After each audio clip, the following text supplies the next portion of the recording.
السلام عليكم ورحمة الله وبركاته. الحمد لله رب العالمين والصلاة والسلام على سيد الأنبياء والمرسلين نبينا محمد وعلى آله وصحبه أجمعين، أما بعد. يقول الله سبحانه وتعالى: شهد الله أنه لا إله إلا هو والملائكة وأولو العلم قائما بالقسط لا إله إلا هو العزيز الحكيم. محترم و معزز حاضرین و حاضرات، الحمدللہ عقیدے کی کلاسز روا دواں ہیں۔ اس مرتبہ آج کی کلاس میں انشاءاللہ تعالی لا الہ الا اللہ کے مراتب کا تذکرہ کیا جائے گا۔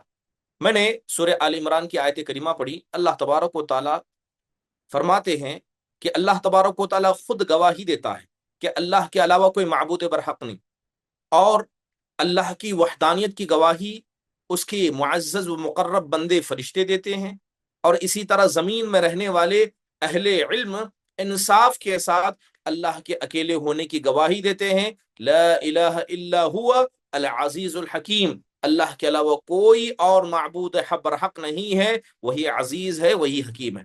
امام ابن جریر الطبری رحمہ اللہ کہتے ہیں کہ اللہ تبارک و تعالیٰ نے خود اپنی اس بات کی گواہی دی کہ اللہ کے علاوہ کوئی معبود برحق نہیں، اور فرشتوں نے گواہی دی اور اہل علم نے گواہی دی۔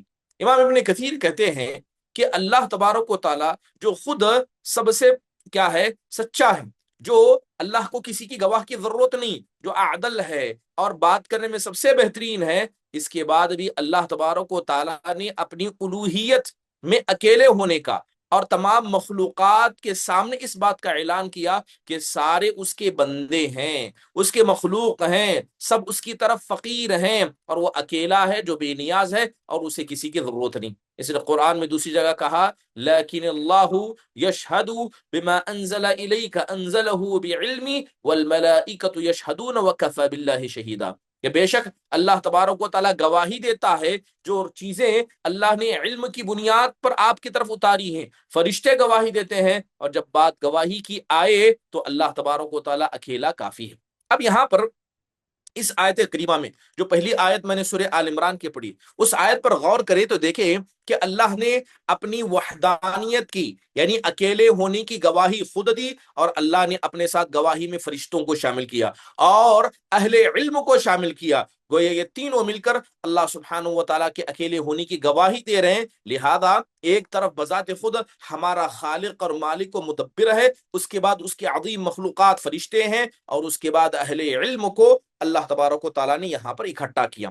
اب اس آیت کریمہ سے چار باتیں ہمارے سامنے آتی ہے، اور انہی چار باتوں کو لا الہ الا اللہ کے چار مراتب کہا جاتا۔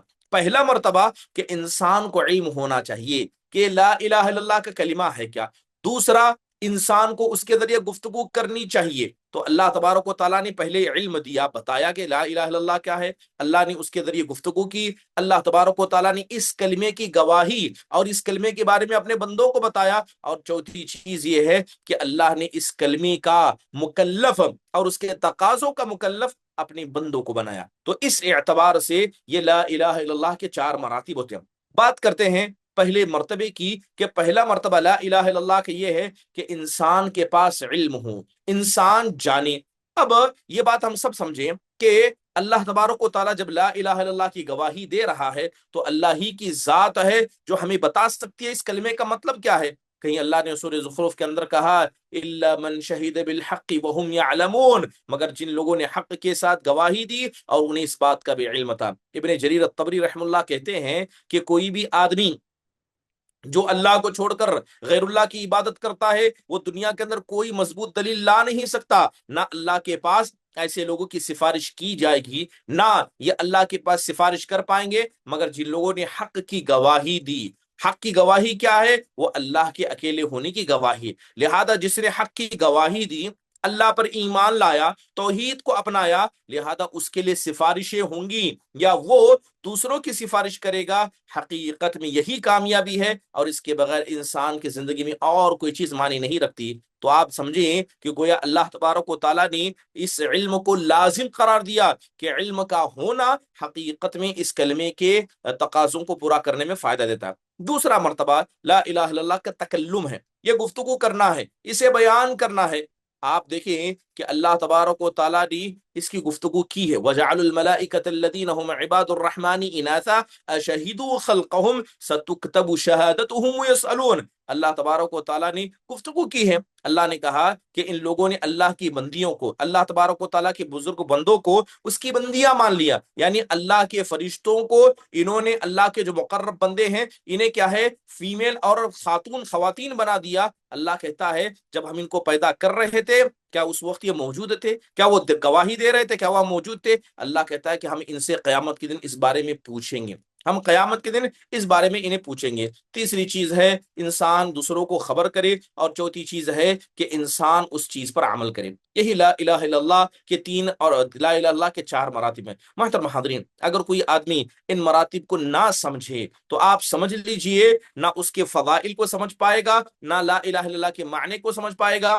اب جو لا الہ الا اللہ کی شرطیں بیان کی جا رہی ہیں اس کو سمجھنے میں بھی اسے تکلیف ہوگی۔ لا الہ الا اللہ کی شرطیں علماء اکرام نے 7 بیان کی ہیں۔ اب یہ 7 شرطیں کیا ہے کہ جو آدمی ان شرطوں کو مانے گا، جو آدمی ان شرطوں کو یاد رکھے گا، ان کا علم رکھے گا، اپنے دل میں یقین رکھے گا، انہیں قبول کرے گا، زندگی میں لا کر نافذ کرے گا، ان کے ساتھ گواہی دے گا، اخلاص کے ساتھ کام کرے گا، اور اللہ تبارک و تعالیٰ کی محبت کو پیدا کرے گا، تبھی جا کر وہ آدمی کامیاب ہوگا۔ صرف زبان سے لا الہ الا اللہ کہنا کافی نہیں ہے، بلکہ اس کی جو 7 شرطیں ہیں اسے پورا کرنا ضروری ہے۔ اگر ان 7 شرطوں میں کسی ایک شرط میں بھی کوتاہی یا کمی آ گئی تو آپ یوں سمجھے اس آدمی کے ایمان میں اور کلمے کی ادائیگی میں کمی آئے گی۔ اب لا الہ الا اللہ کی شرطیں کیا ہیں؟ علماء نے بتایا کہ سب سے پہلے علم، لا الہ الا اللہ کی پہلی شرط ہے، دوسرا یقین ہے، تیسرا قبول ہے، چوتھا انقیاد ہے، پانچواں صدق یعنی سچائی ہے، چھٹا اخلاص ہے، اور ساتواں محبت ہے۔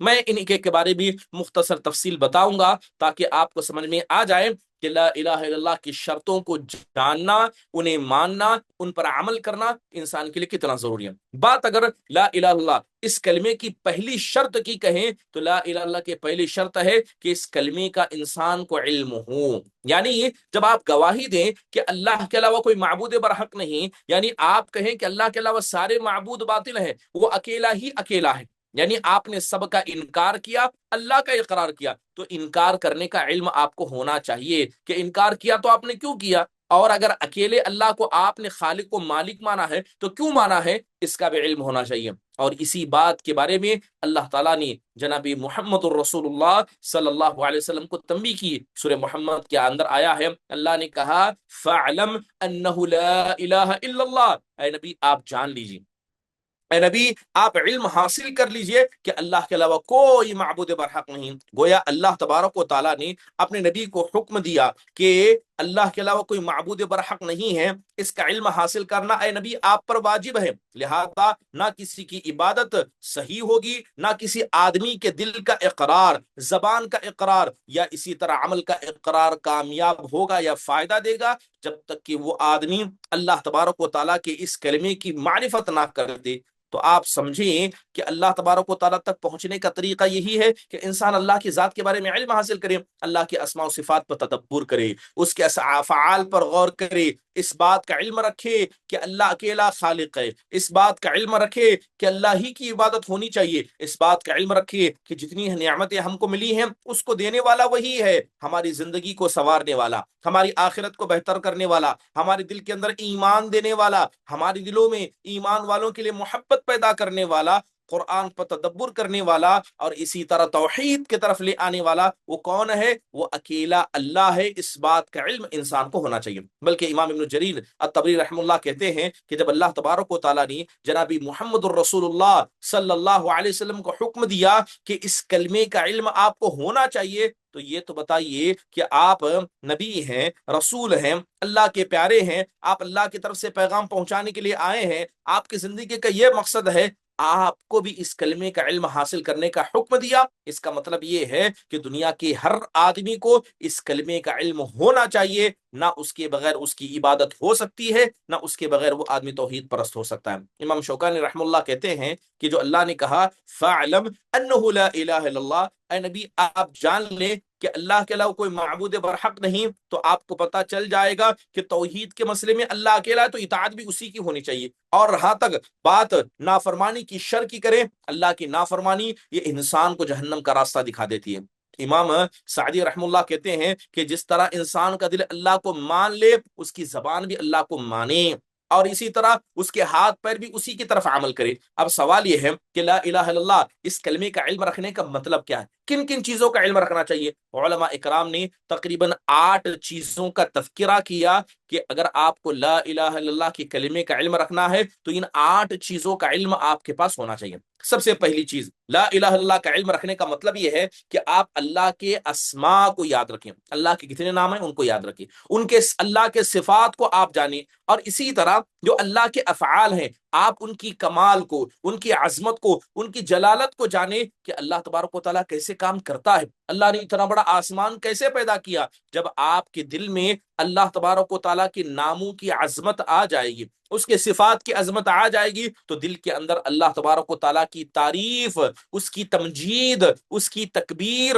اس کی تجلیل، اور اسی طرح اللہ تبارک و تعالیٰ کی اس کائنات کی خوبصورتی انسان کے ذہن میں آئی ہے۔ تو سب سے پہلے اللہ کے اسماء کو جاننا، اس کے صفات کو جاننا، اس کے افعال کو جاننا، اور اس پر تدبر کر کے اللہ کی عظمت کو جاننا، اس بات کا علم ہر مسلمان کو ہونا چاہیے، ورنہ اس کا کلمے پر علم نہیں ہے۔ دوسری اہم بات کہ اسے پتا ہونا چاہیے کہ مجھے پیدا کرنے والا وہ اکیلا ہے، مجھے میری زندگی کو چلانے والا اکیلا ہے، لہذا جب وہ اکیلا میرا خالق ہے، وہ اکیلا میری زندگی کو چلا رہا ہے، لہذا میں جیوں تو کس کے لیے جیوں؟ اس اکیلے کے لیے جیوں۔ تو یہ دوسری چیز کا علم ہے۔ تیسری بات کا علم، جیسے میں نے ابھی آپ کے سامنے ذکر کیا کہ جو نعمتیں ہمیں ملی ہیں ان نعمتوں کا حقدار اللہ کو جانا جائے، دنیا کی نعمت مل جائے، آخرت کی نعمت مل جائے، اور نعمت ملنے کی وجہ سے انسان کا دل لگ جاتا ہے۔ اگر کسی آدمی نے آپ کے ساتھ احسان کیا تو انسان کا دل اس سے لگ جاتا ہے۔ یہ انسان کی فطرت ہے کہ جو آدمی آپ کے ساتھ احسان کرتا ہے، اچھا برتاؤ کرتا ہے، آدمی اس سے محبت کرنے لگتا ہے۔ لہذا جب انسان اللہ کی نعمتوں کو یاد کرے گا تو اس کی وجہ سے اس کے دل میں اللہ کی محبت پیدا ہوگی، اور اللہ کی محبت کو پیدا کرنے کا یہ طریقہ اللہ کو منعم حقیقی جاننے کا ایک بہترین طریقہ ہے۔ چوتھی چیز، آج جو کچھ ہم سن رہے ہیں کہ یہ کرنے سے ثواب ملتا ہے، اللہ تعالیٰ اپنے ولیوں کی مدد کرتا ہے، اللہ تعالیٰ اپنے اولیاء کو دنیا میں بھی نعمتوں سے نوازتا ہے، دشمنوں پر بھاری ان کو ثابت کرتا ہے، اسی طرح اس بات کا علم انسان کو حاصل کرنا چاہیے کہ یہ سارا ثواب دینے والا اللہ تعالیٰ اکیلا ہے۔ تو ثواب کے مسئلے میں اللہ کی ذات اکیلے۔ اس کے علاوہ پانچویں چیز جو آدمی کو لا الہ الا اللہ کے حوالے سے علم میں ہونی چاہیے کہ اللہ کو چھوڑ کر غیر اللہ، جن بتوں کو لوگ مانتے ہیں، یہ سب غیر اللہ ہیں، انہیں اللہ کے مقابلے میں کھڑا کیا گیا، جو ہر اعتبار سے، پیدائشی اعتبار سے، مرنے کے اعتبار سے، زندگی کے اعتبار سے، جسم کے اعتبار سے، روح کے اعتبار سے، ہر اعتبار سے یہ ناقص ہیں، کمزور ہیں، بلکہ یہ فقیر ہیں، ان کی ذات فقیر ہے، نہ یہ طاقت رکھتے کسی کو دینے کی، نہ کسی کو چھیننے کی طاقت رکھتے ہیں، نہ ان کے پاس زندگی ہے، نہ موت ہے، نہ دوبارہ اٹھا سکتے ہیں۔ جو لوگ ان کی عبادت کرتے ہیں یا ان کی مدد نہیں کر سکتے، ایک ذرہ ان کو قیامت کے دن کم پڑ جائے یہ لا کر نہیں دے سکتے، نہ نفع کے مالک نہ نقصان کے مالک۔ یہ جتنے بت ہیں غیر اللہ ہیں، ان کی ساری برائیوں کو جاننا یہ لا الہ الا اللہ کو جاننے کا ایک طریقہ ہے۔ اس کے علاوہ ساری آسمان کی کتابوں کا اس بات پر اتفاق رہا ہے کہ اللہ نے ہر آسمانی کتاب میں اپنی پہچان کرائی ہے۔ اس کے علاوہ یہ بات ہمیں اس بات کا بھی علم رکھنا ہوگا کہ اللہ تعالیٰ نے ایک مخلوق بنائی جو عقل کے اعتبار سے سارے انسانوں سے بہتر ہے، ان کی رائے سارے انسانوں سے بہتر ہے، ان کا علم سارے انسانوں سے بہتر ہے۔ وہ مقدس ہستیاں کون ہیں؟ وہ مقدس ہستیاں انبیاء ہیں، رسول ہیں، اور زمین پر رہ کر اللہ کی دعوت کا کام کرنے والے یہ انبیاء اور رسول ہیں، لہذا یہ اللہ کے پیارے ہیں۔ اس بات کا علم رکھنا بھی یہ لا الہ الا اللہ کے علم رکھنے میں آتا ہے۔ اس کے علاوہ انسان کو اس بات کا بھی علم رکھنا چاہیے کہ اللہ تعالیٰ نے ہمارے جسم کے اندر، اللہ نے اس کائنات کے اندر بے شمار نشانیاں رکھی ہیں جو اللہ کے اکیلے ہونے کی کیا ہے؟ زندہ دلیل ہے، لہذا انسان کو اس پر غور کرنا چاہیے۔ مثال کے طور پر اللہ نے ہر انسان کو ہاتھ دی ہیں، ہاتھ میں انگلیاں دی، اور ہر انگلی کے اندر اللہ تعالیٰ نے فنگر پرنٹ بنائے۔ آپ دیکھیے کہ سبحان اللہ، اللہ تعالیٰ کی کاریگری کتنی عظیم ہے کہ ہر انسان کا فنگر پرنٹ دوسرے سے جدا ہے۔ اب تک جتنے انسان آئے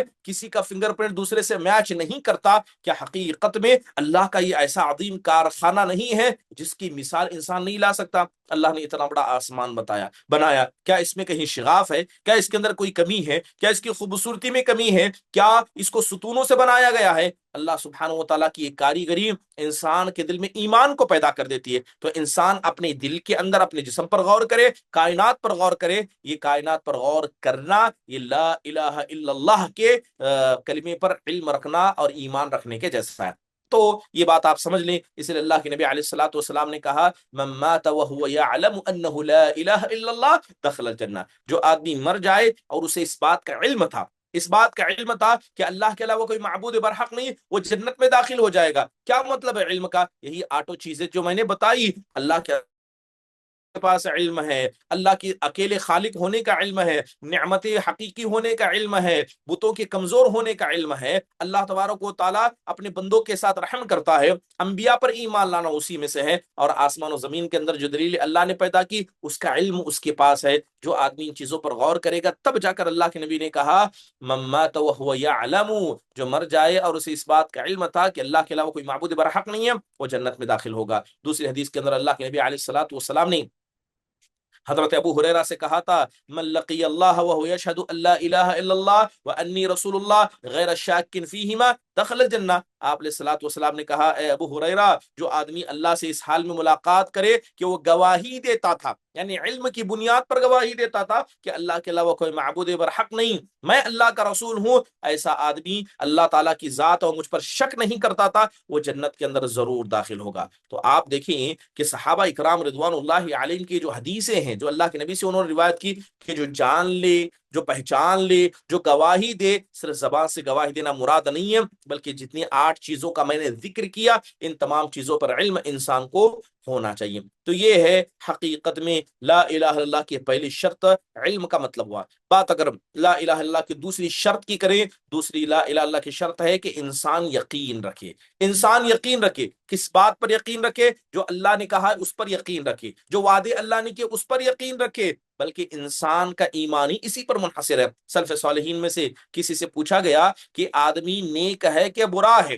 اللہ سے محبت کرتا ہے کہ نہیں کرتا ہے، اللہ پر ایمان رکھتا ہے کہ نہیں رکھتا ہے، اگر مجھے پہچاننا تو کیسے پہچانوں؟ تو سلف صالحین نے بعض میں سے کہا کہ جا کر اس آدمی کی زندگی میں دیکھنا کہ وہ لوگوں کے وعدوں پر زیادہ یقین کرتا ہے یا اللہ کے وعدوں پر زیادہ یقین کرتا ہے. اگر اللہ نے نماز کے فائدے بتائے وہ اگر اس پر یقین ہے تو نماز کی پابندی کرے گا. اللہ نے حلال و حرام کے فائدے بتائے اسے یقین ہے تو اس پر عمل کرے گا. جب اللہ نے زنا، چوری، زبردستی، جھوٹ ان چیزوں کو حرام قرار دیا ہے، اس کے نقصانات کو جان کر اس سے بچتا ہے، تو آپ سمجھ لیں کہ وہ اسی ان چیزوں پر یقین رکھتا ہے. تو ایسا یقین انسان کو اللہ کی ذات کے حوالے سے، اس کلمے کے حوالے سے ہونا چاہیے. نہ بدگمانی ہونی چاہیے، نہ ادنا شک ہونا چاہیے. اس لیے قرآن میں اللہ نے صاف کہا انما المؤمنون الذین آمنوا باللہ ورسولہ ثم لم یرتابوا. حقیقت میں ایمان والے تو وہ ہیں جو اللہ پر ایمان لاتے ہیں، اس کے رسول پر ایمان لاتے ہیں، ثم لم یرتابوا، اور ادنا شک بھی وہ نہیں کرتے.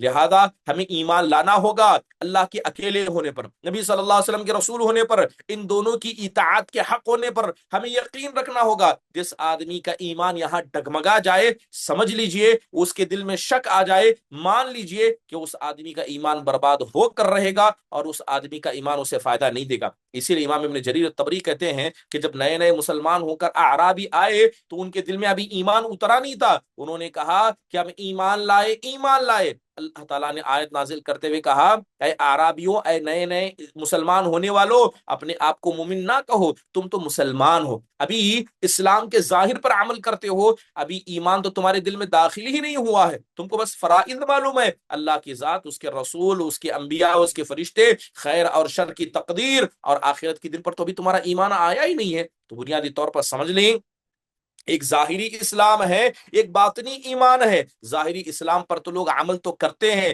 لیکن جب بات ایمانیات کیا ہے، جو انسان کے اندر باطنی اعمال ہے، وہاں پر انسانوں کے پاس شک پایا جاتا ہے. اور اللہ تبارک و تعالیٰ نے اسی کے بارے میں کہا کہ انما المؤمنون الذین آمنوا باللہ ورسولہ.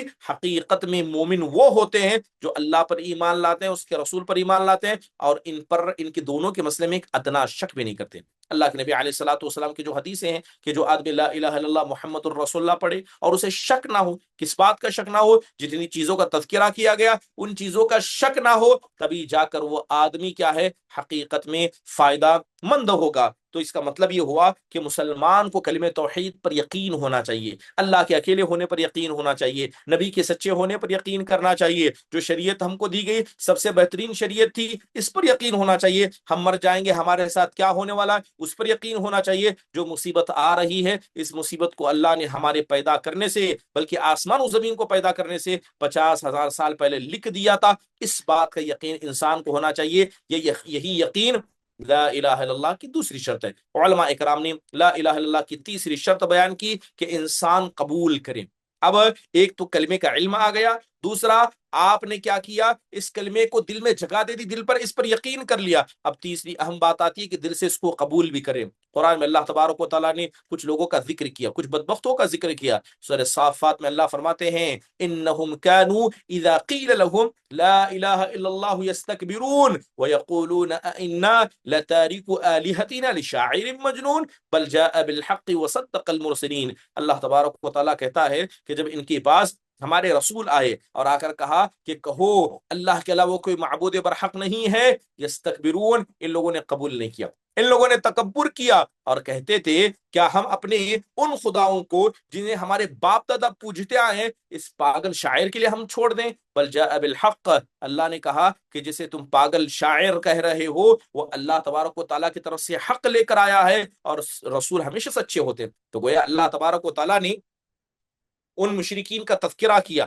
ان مشرکین کا تذکرہ کیا کہ جب دنیا میں انہوں نے لا الہ الا اللہ کا انکار کیا، دل سے قبول نہیں کیا، نہ عمل کیا، تو جہنم میں جانے کے بعد اللہ تبارک و تعالیٰ ان کو یہ بات یاد دلائے گا کہ تم نے اپنے معبودان باطلہ کو نہیں چھوڑا اور ہمارے رسول کو تم نے شاعر اور پاگل کہا۔ حقیقت میں یہ قبول نہ کرنا یہ ان کی بربادی کی وجہ بن جائے گی۔ محترم حاضرین، انسان کو چاہیے کہ دل سے اس بات کو قبول کرے، دل سے اس بات کو قبول کرے۔ حضرت ابو موسیٰ اشعری رضی اللہ عنہ کی حدیث ہے، اللہ کے نبی علیہ الصلوۃ والسلام کہتے ہیں مثل ما بعثنی اللہ من الہدى والعلم کمثل الغیث الکثیر اصاب ارضا، کہتے ہیں کہ جو علم اور جو ہدایت اللہ نے مجھے دے کر بھیجی ہے اس کی مثال اس موسلادھار بارش کی طرح ہے جو کسی زمین پر گرتی ہے۔ اگر زمین اچھی ہو وہ زمین پانی کو پی لیتی ہے اور گھاس و گلے کو بھی اگاتی ہے، اور کچھ جگہ ایسی ہوتی ہے جو پانی کو روک لیتی ہے۔ پھر کہا کہ کچھ زمینیں ایسی ہوتی ہیں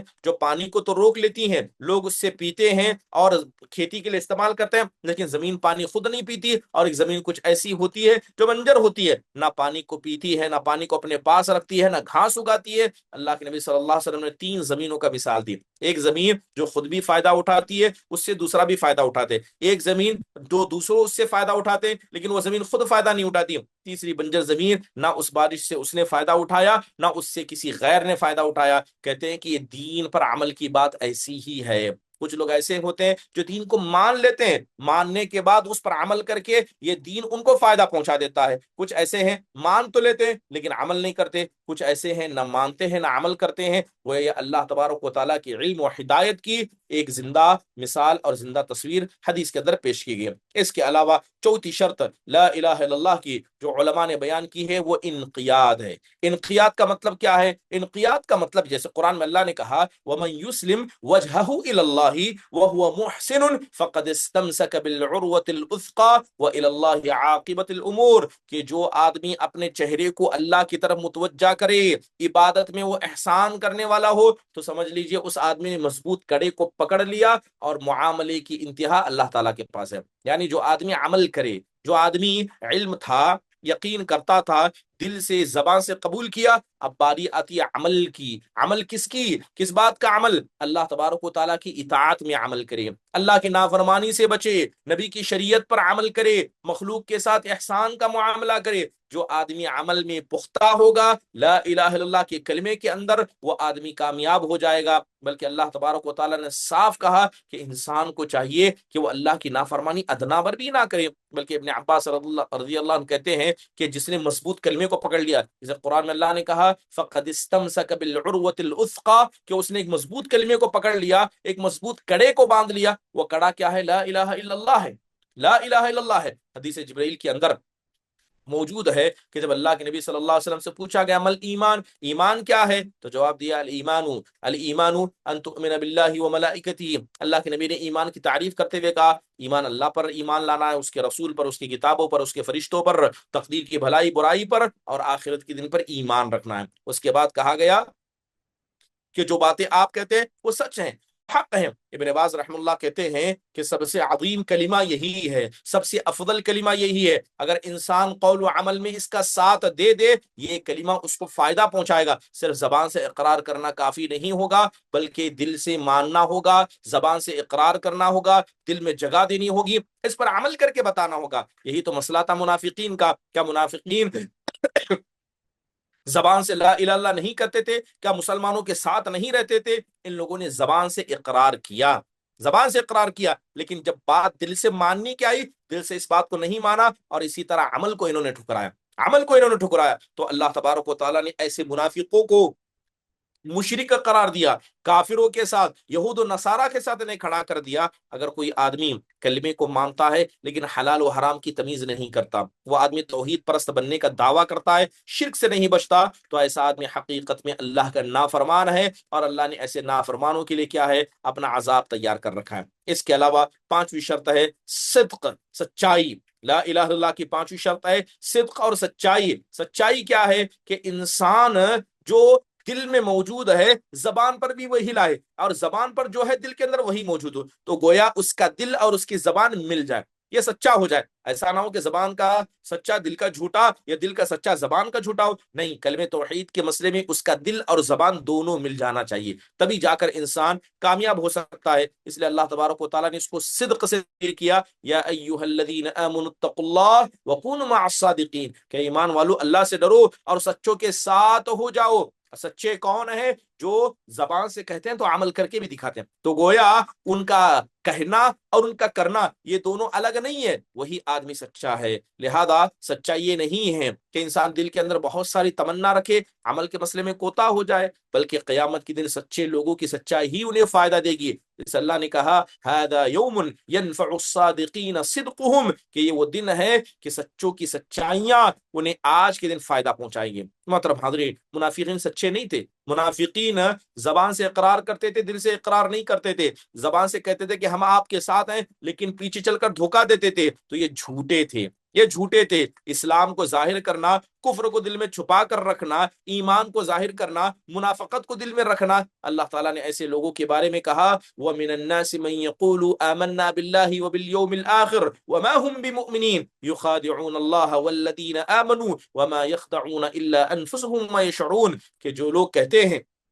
لوگوں میں سے کچھ ایسے ہیں جو کہتے ہیں کہ ہم اللہ پر ایمان لائے، آخرت کے دن پر ایمان لائے، اللہ کہتا ہے کہ یہ مومن نہیں ہے، یہ تو اللہ کو، ایمان والوں کو دھوکہ دے رہے ہیں، بلکہ حقیقت میں یہ اپنے نفسوں کو دھوکہ دے رہے ہیں۔ تو اللہ تبارک و تعالیٰ نے منافقوں کی حقیقت کو کھول کر رکھ دیا کہ ان کے دل کے اندر کیسا نفاق ہے، ان کی زبان و دل ایک نہیں ہے۔ اس لیے اللہ کے نبی نے کہا منافق کی تین نشانے ہیں، جب بات کرے گا تو جھوٹ بولے گا، جب وعدہ کرے گا تو خلاف ورزی کرے گا، امانت رکھی جائے گی خیانت کرے گا، جب لڑائی جھگڑا ہوگا گالی گلوچ کرے گا۔ کہتے ہیں کہ اس کے دل میں ایمان ہوگا مگر اس کی زبان اس کا ساتھ نہیں دیتی ہے، تو ایسا آدمی عملی منافق بھی ہو سکتا ہے، بسا اوقات اعتقادی منافق بھی ہو سکتا ہے۔ آپ دیکھیں اللہ کے نبی صلی اللہ علیہ وسلم جب تک مکہ میں تھے یہ نفاق کا فتنہ نہیں تھا، لیکن جب آپ مدینہ پہنچتے ہیں، مکہ سے مدینہ پہنچتے ہیں، بدر واقع ہو جاتی ہے، اللہ تبارک و تعالیٰ اسلام کو طاقت دے دیتا ہے، مدینہ والے جو مسلمان نہیں ہوئے وہ دیکھ لیتے ہیں کہ اسلام تو غالب ہو رہا ہے، تو لہذا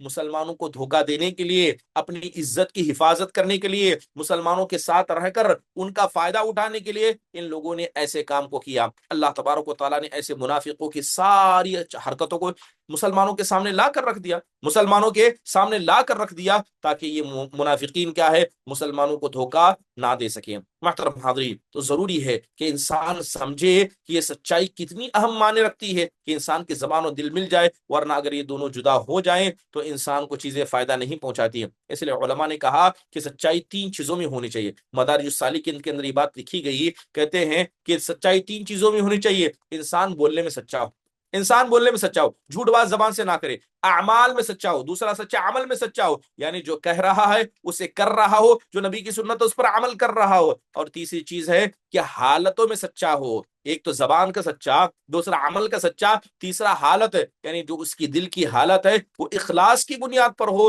تو ان تین حالتوں میں انسان کا سچا ہونا ضروری ہے، تبھی جا کر وہ آدمی صدیقین کے اندر ہو سکتا ہے۔ لا الہ الا اللہ کی چھٹی شرط ہے اخلاص کا ہونا۔ اخلاص کا ہونا، اخلاص کا ہونا کیا ہے کہ انسان جو کلمہ ادا کر رہا ہے وہ صرف اللہ کے لیے کر رہا ہے، یعنی شرک کی ساری گندگیوں سے اس کی نیت پاک ہو، اس کی زبان پاک ہو، اس کا عمل پاک ہو۔ اللہ نے قرآن میں منافقوں کا ذکر کرتے ہوئے کہا ان المنافقین فی الدرک الاسفل من النار ولن تجد لهم نصیرا الا الذين تابوا واصلحوا واعتصموا بالله واخلصوا دينهم لله فاولئك مع المؤمنين وسوف يؤتي الله المؤمنين اجرا عظيما۔ سورہ نساء کی آیت کریمہ ہے کہ بے شک منافقین یہ جہنم کے سب سے نچلے گڑھے میں ہوں گے، اور اے نبی آپ کسی کو ان کا مددگار نہیں پائیں گے مگر جن لوگوں نے توبہ کی، اپنے نفسوں کی اصلاح کی، اس کے علاوہ اللہ کی رسی کو مضبوطی سے تھام لیا اور دین اسلام کے مسئلے میں مخلص ہو گئے، ایسے لوگ ایمان والے کے ساتھ ہوں گے اور اللہ تعالیٰ ایمان والوں کو اجر عظیم عطا کرے گا۔ تو گویا اللہ تبارک و تعالیٰ نے دعوت دی ہے، توبہ کی دعوت دی منافقوں کے، کہ اگر وہ لوگ اپنے اعمال کی اصلاح کر لیں، اپنی نیتوں کی اصلاح کر لیں، اللہ کے بندوں کے ساتھ احسان کرنے والے بن جائیں، تو اللہ تبارک و تعالیٰ ان کی توبہ کو بھی قبول کر سکتا ہے، اللہ تبارک و تعالیٰ انہیں بھی معاف کر سکتا ہے۔ محترم حاضرین، لا الہ الا اللہ کا آخری شرط ہے محبت۔ لا الہ الا اللہ کی ساتویں شرط ہے محبت کا ہونا۔ کیا مطلب ہے محبت کا ہونا؟ جو کلمہ آپ نے پڑھا ہے اس کلمے سے آپ کو محبت ہو، جو لوگ اس کلمے کو پڑھتے ہیں ان پڑھنے والوں سے آپ کو محبت ہو، اور جو لوگ اس کلمے کو انکار کرتے ہیں ان سے آپ کو نفرت ہو، اور جو لوگ اس کلمے سے دور بھاگتے ہیں اور کلمے کو چھوڑ دیتے ہیں، ایسے انسان سے بھی آپ کو نفرت ہونی چاہیے۔ اللہ نے قرآن میں کہا وَمِنَ النَّاسِ مَن يَتَّخِذُ مِن دُونِ اللَّهِ أَندَادًا يُحِبُّونَهُمْ كَحُبِّ اللَّهِ وَالَّذِينَ آمَنُوا أَشَدُّ حُبًّا لِلَّهِ، کہ لوگوں میں کچھ ایسے ہیں جو غیر اللہ کی عبادت کرتے ہیں، انہوں نے غیر اللہ بنا کر رکھ دیا اور اللہ کے علاوہ شریک کیا، وہ ان سے ایسی محبت کرتے ہیں جیسی محبت اللہ سے ہونی چاہیے، جیسی محبت ایمان والے اللہ سے کرتے ہیں۔ تو اللہ تعالیٰ نے صاف بتا دیا کہ محبت یہ کلمے سے ہونی چاہیے، اللہ سے ہونی چاہیے، اس کے رسول سے ہونی چاہیے، صحابہ اکرام سے ہونی چاہیے، اس کے علاوہ جو بھی آدمی کلمہ پڑھے گا اس آدمی سے محبت ہونی چاہیے۔ اس کے مقابلے میں کفر سے نفرت ہو، شرک سے نفرت ہو، اور جو لوگ کفر اور شرک کو انجام دیتے ہیں ان سے نفرت بھی اللہ کے خاطر ہو۔ یہ تمام چیزیں حقیقت میں محبت الہی کے اندر موجود ہیں، محبت الہی کے اندر موجود ہیں، بلکہ حدیث میں اللہ کے نبی نے کہا ثلاث من کن فیہ وجد حلاوت الایمان، تین چیزیں جس آدمی کے اندر آئیں تو سمجھ لیجئے اس نے ایمان کی مٹھاس کو چکھ لیا۔ اس کے اندر کیا کہا گیا؟ ان یکون اللہ ورسولہ احب الیہ مما سواہما، کہ اللہ تبارک و تعالیٰ اس کے رسول یہ تمام چیزوں کو چھوڑ کر بس اس کے نزدیک محبوب بن جائے، اس کے نزدیک مقرب بن جائے۔ اور یہ انسان کے دل کی سچائی ہے کہ جب وہ اللہ سے محبت کرے گا تو اللہ کی بات مانے گا، نبی صلی اللہ علیہ وسلم سے محبت کرے گا آپ کی بات مانے گا، نافرمانی سے بچے گا، مسلمانوں سے محبت کرے گا، ان کے ساتھ احسان کرے گا، نرمی کا معاملہ کرے گا، ان کی تکلیفوں کو برداشت کرے گا، تکلیف پہنچ بھی جائے اللہ کو یاد کرے گا، لوگوں پر الزام نہیں لگائے گا۔ حقیقت میں یہ محبت الہی کی دلیل ہے۔ یہ کیا ہے؟ محبت الہی کی دلیل ہے۔ محترم حاضرین، یہاں پر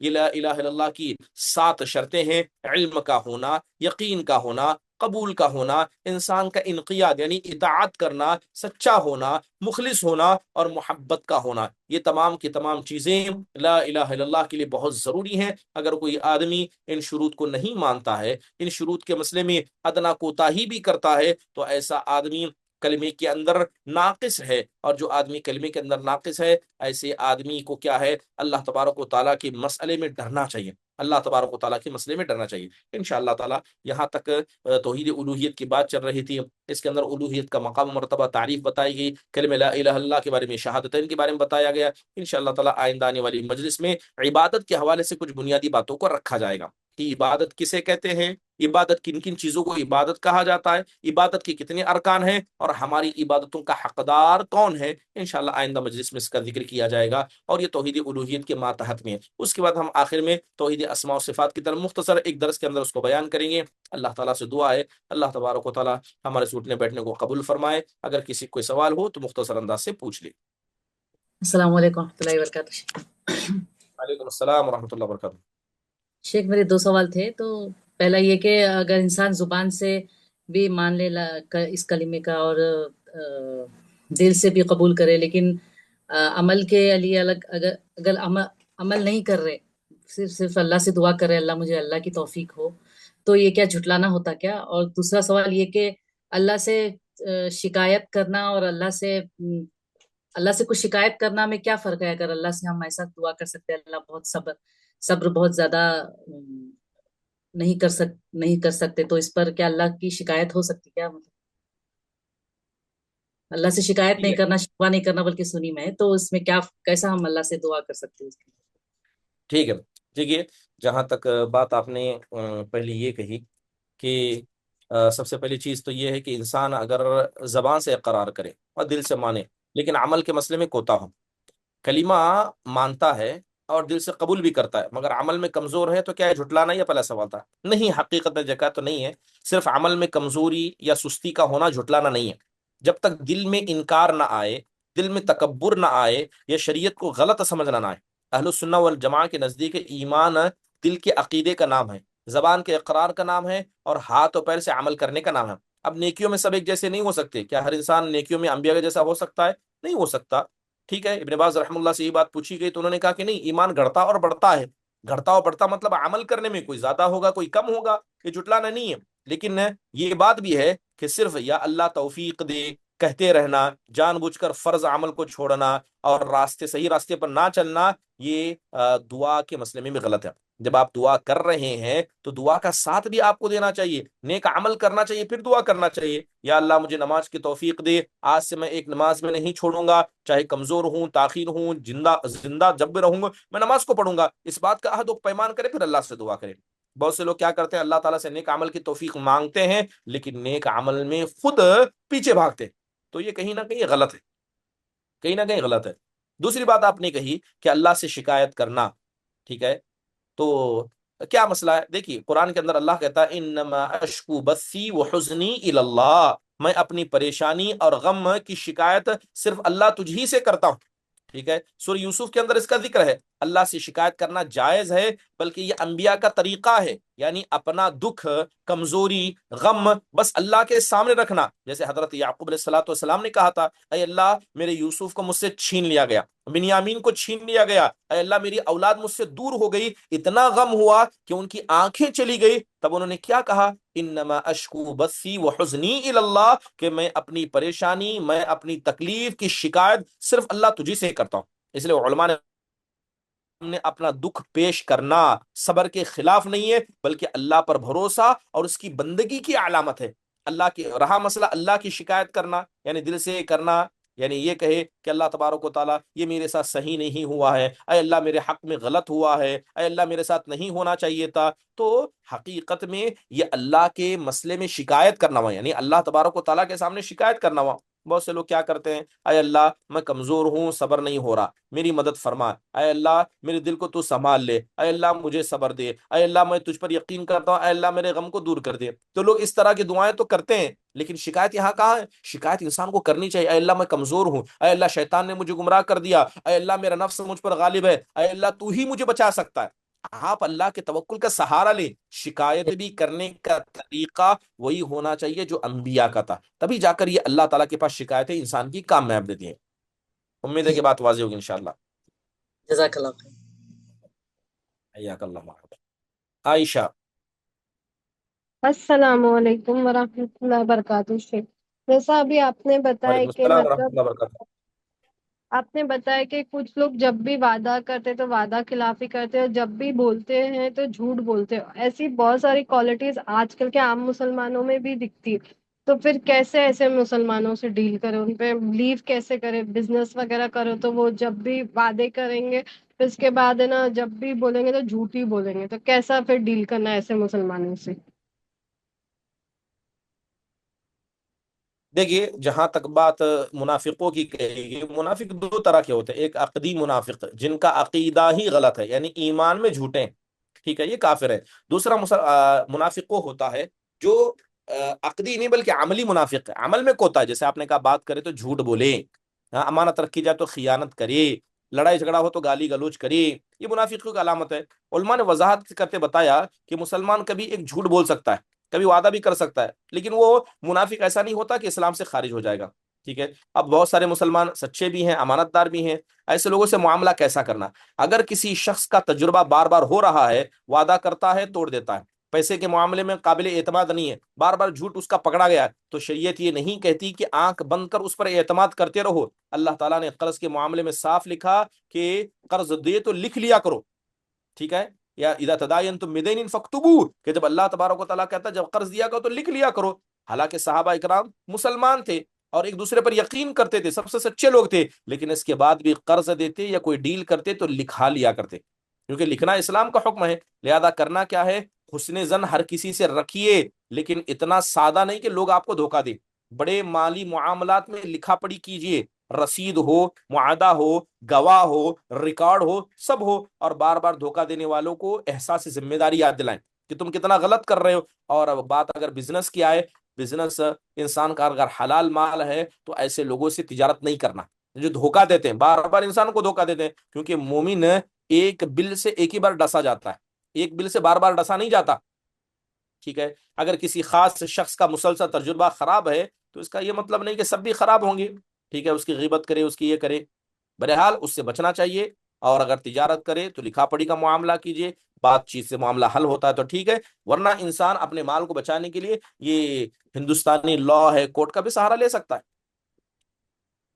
ایک میرا کہنے کا مطلب ہے کہ وہ نماز پڑھتے 5 وقت کی، داڑھی ہے پھر بھی، اور مطلب اتنے حدیث اور قرآن کی بات، پھر بھی ایسی چیزیں کرتے، تو مطلب یہ سماج کے لیے بھی ایسے لوگ ایک وہ ہے، مطلب برے سمبل بنتے، تو مثال ہے، تو پھر اسی میں مطلب بہت وہ لگتا ہے جب لوگ بولتے ہیں آپ کی کمیونٹی کا یہ بندہ دیکھو ایسا کرتا ہے، نماز پڑھتا ہے 5 وقت کی، داڑھی بھی، اور دیکھو یہ بزنس میں ہم کو اتنے اتنے لاکھ کا دھوکہ دیا، مطلب کتنی بری امیج بن رہی پوری سوسائٹی میں ایسے لوگوں کی وجہ سے، مسلمانوں کی۔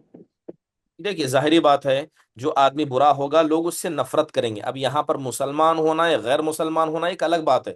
اگر کوئی مسلمان کرتا ہے اور جیسے آپ نے کہا کہ غیروں کے نزدیک وہ داڑھی رکھ کر یا ایسے کام کر کے مسلمانوں کو بدنام کرتا ہے، یہ اور ایک زیادہ گناہ کما رہا ہے، ایک تو دھوکہ دینے کا اور مسلمانوں کی شناخت کو برباد کرنے کا۔ گویا وہ لوگوں کو بتا رہا ہے کہ ہم اعتماد یعنی بھروسے کے لائق نہیں ہیں، تو ٹھیک ہے، ایسے لوگوں سے انسان کو دور رہنا چاہیے، تجارت نہیں کرنی چاہیے، چاہے مسلمان ہو یا جو بھی ہو۔ جھوٹا ہے اللہ تبارک و تعالیٰ کے نزدیک، جھوٹا ہے، اس کا کوئی مقام و مرتبہ نہیں ہے۔ جزاک اللہ خیرن کثیر کثیر۔ حیاک اللہ، مرحبا۔ چلیے اسی کے ساتھ اس مجلس کے اختتام کا اعلان کرتے ہیں، ختم مجلس کی دعا پڑھیے۔ سبحانک اللہم و بحمدک، اشہد ان لا الہ الا انت، استغفرک و اتوب الیک۔ السلام علیکم ورحمۃ اللہ وبرکاتہ۔